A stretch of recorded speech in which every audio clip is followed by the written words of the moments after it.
បេសកកម្មវគ្គ4យើងឆ្លងកាត់ពី3វគ្គហើយយើងចូលមកដល់វគ្គទី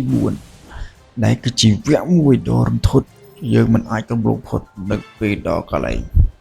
ដាច់ស្ពានតែមិនអីទេយើងទៅតែរកមធ្យោបាយឥឡូវយើងឆ្លងកាត់មកដល់វគ្គយើងដែលយើងត្រូវបាញ់គ្នាទៀតហើយអូយអានេះស្អីគេវើយអត់ដែលឃើញចុងម៉ែក្រហមមកទៀតហើយវើយអូយឈឺ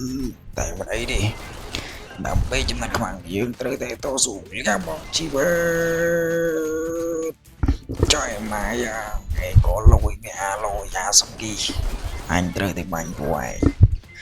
ឯងចូលមកអញមិនអីទេ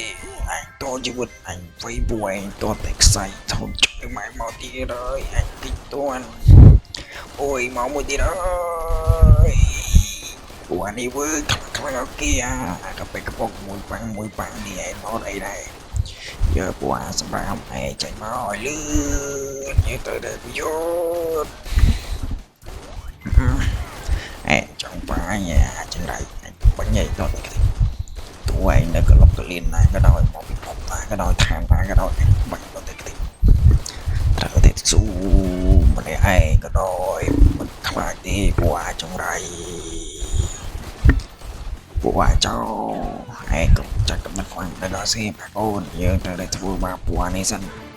បើយើងមិនចាត់ការពួកនេះទេឯងមិនបានរត់ផុតខ្លួនទេឥឡូវមកទៀតអើយទៅរត់ទៅបាត់ទៅបាញ់ពួកនេះគុំទៅចោ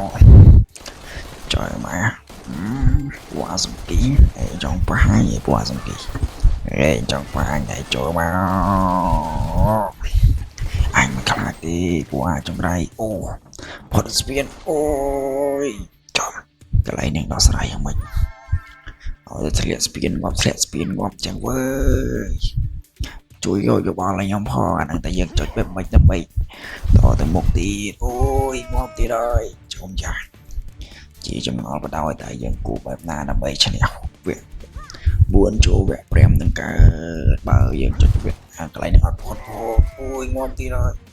ជុំចាស់បានហើយចឹង